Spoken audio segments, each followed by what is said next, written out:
Shabbat Shalom. We all know what happened just this past Shabbat. An anti-Semite and terrorist attacked a synagogue in Colleyville, Texas. It's Chaim Ki Lamachazikin Ba. It is a tree of life to those who hold fast to it. Because of his training, because of his calm demeanor, and because of his physical strength, and because of law enforcement, Rabbi Citron Walker was able to escape death along with his congregants. It is a tree of life to those who hold fast to it, and all of its supporters are happy. We condemn the hatred of the Colleyville attacker. We name his actions as unequivocally anti-Semitic, and we condemn them with full hearts. Tonight, we stand together with Jews and our allies all over the country and all over the world. And we stand together in sadness, but also in solidarity. Colleyville was not an isolated incident. In 2018, it was a conservative synagogue in Pittsburgh. In 2019, it was an Orthodox synagogue in Poway. And last week, it was a Reform synagogue in Texas. It's a kosher supermarket in Jersey City. It's the beating of a Jew in Times Square. It's the stabbing of a rabbi in Boston. It's the Holocaust analogies that run rampant in our public discourse. It's the political speech that exacerbates anger against Jews. It's when hashtag Hitler was right is reposted 17,000 times. Anti-Semitism is not reined in by region. It doesn't care about your geography. Anti-Semitism is not reined in by race. Anti-Semites don't care what your skin tone is. Anti-Semitism is not reined in by politics. Anti-Semites don't care what you believe about what issues. Anti-Semites hate the Jewish collective, and they hate us because we are Jews. That's what anti-Semitism is. For many of us, it's hard to believe. For some of us, it's not. But if you came of age in the generation that I did, it may be very hard to process. My generation was largely shielded from anti-Semitism. Yeah, we knew not to sing a Hebrew song on the city bus. We heard rumblings about a swastika painted on a synagogue here or there, but mostly my generation was on a pretty good vacation from anti-Semitism. We went to the Holocaust Museum. Our generation was not in the museum. We watched Schindler's List. We weren't in Schindler's List. We looked back at anti-Semitism. It was historic, something that happened before. It was about them, those other Jews. We looked back at anti-Semitism, and sometimes we even looked away from anti-Semitism. But none of that matters now, because now anti-Semitism is looking right back at all of us. It's back. It's out of the shadows. Jew hatred is no longer background noise, as it was to me as a child. It's in the foreground now. I want to share 3 reflections tonight on anti-Semitism. 1, you can talk about anti-Semitism. You need to talk about anti-Semitism. It is your obligation to talk about anti-Semitism, and you have every right to talk about anti-Semitism. I'll go first. My grandmother was hit with a rock in the face during an anti-Semitic attack in Ukraine. She was 6 years old, and it left her with a lifelong twitch that marked her the rest of her days, causing her family, my family, to move. My other grandmother used to hide under her tiny table in her tiny kitchen of her tiny home in a village in Russia, as she would hear the hooves of the Cossacks, the violent Jew-hating paramilitary group barreling down the hill to destroy all of the Jewish homes. My other family, I don't know. After generations of expulsions, immigrations, assimilations, and trauma, the stories are lost. Where am I from? I don't know. All over. My husband's family. Expelled from Spain, exiled from Turkey, exterminated in Austria. How about you? Why is your family in this country? We need to talk about anti-Semitism. But I know it's not easy to talk about. It's a shape shifter. Anti-Semitism doesn't make sense. It's not one thing. It doesn't fall into these expected categories and sorting blocks that we like to use in our culture.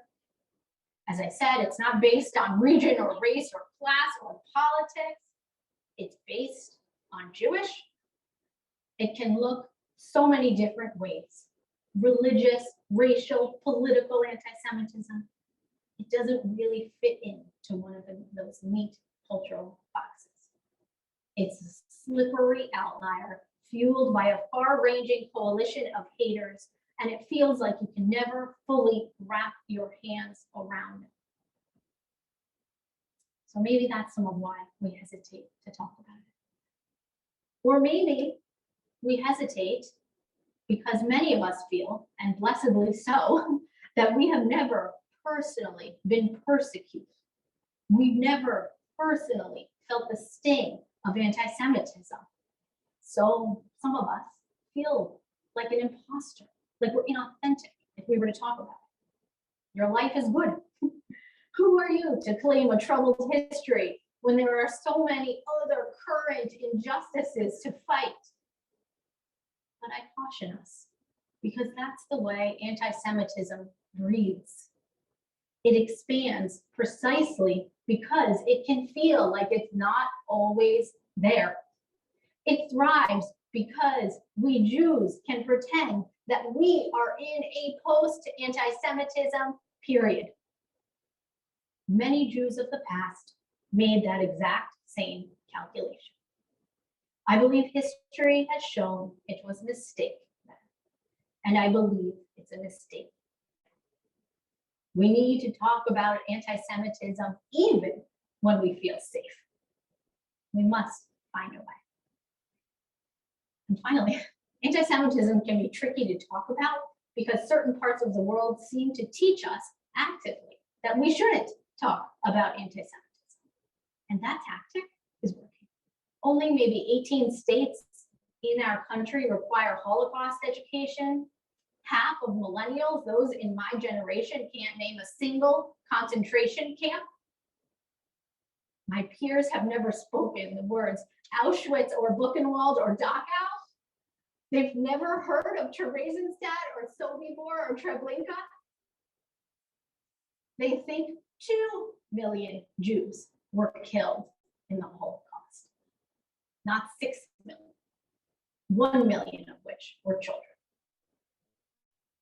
They know almost nothing of Jewish history.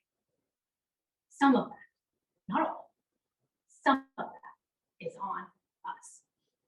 We haven't talked nearly enough about anti-Semitism. And there are strong forces right now trying to tell us to talk about it even less. White supremacists and Islamic terrorists both seek to repress the ability of Jews to talk about being Jewish and to talk about anti-Semitism through violence and intimidation. I am deeply wary of any ideology that sees Jewish silence as a pathway to a more perfect world. There are even some in the far left world who actually preach that Jewish silence is a pathway to social justice, and that too is a danger to us in its own way. So point one, talk about anti-Semitism. And if you notice you feel uncomfortable raising it, that's not on you. That is just a tell to the environment we live in right now. So I say especially to our younger people, to those in high school and in college, if you feel like something is anti-Semitic, it probably is. and you should talk about it. You may not receive validation from your peers or even from your professors, but you will receive it here from your place of worship. Anti-Semitism is very real, and those who minimize it from any background are hurting the Jewish people. We all need to start talking and to keep talking about anti-Semitism. Point 2. At some point, we're going to be forced to talk about Israel again. The conflict in Israel has quieted, but it's not quiet. It's not over. It's not close to over, although of course we wish it were. And the way our country responds to that, politicians, press, influencers, celebrities, so-called social justice leaders, will lead American Jewry down one path or another. Israel may once again be painted as a uniquely diabolical state. Israel once again might be portrayed as a bad actor responsible for all the problems of the Middle East. The worst things you can say about a state may once again be said about the Jewish state and only the Jewish state. And if that happens again, that will endanger American Jews again. Can we stop pretending that talking about the Jewish state will have no effect on the Jewish people? I know our congregation has a myriad of feelings about Israel, some deeply ambiguous, some deeply committed, and some both deeply committed and deeply ambiguous. We are strong and we can hold it all. We live for dialogue and discourse. We're Jewish. We need it. For myself, if that day comes sooner or later when Israel is back in the headlines, I will stand with Israel as I always do. Not because I think it's perfect, not because I believe it to be some ideological beacon of morality, but because I'm Jewish. And for me, Israel is my refuge, my eternal homeland, and so much more. The way we talk about Israel will impact the way we talk about Jews. That conversation is part of the conversation about anti-Semitism, and we can't look away. 3, final point, peace. Since this attack happened just last week, I've received outreach from my Christian colleagues and my Muslim colleagues and my Jewish colleagues, from pastors and priests and imams and rabbis and cantors and leaders from every corner of the religious world. Separately, we lose. That is certain. The terrorist in Colleyville was Muslim, a Muslim extremist. But this act is not indicative of Muslims. What he did and what he thought are not because of a fundamental problem with Islam. It should not be attributed to an entire community. Every religion has its extremists. The question is, how does the center rein them in? Every religion takes centuries to mature. People that look to extrapolate this terrorist actions to an entire community are usually not the ones doing the work on the ground.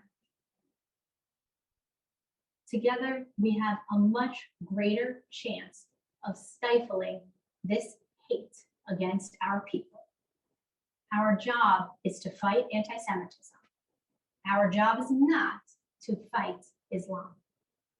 We must stand up for ourselves, but also for others who may be swept into this painful moment.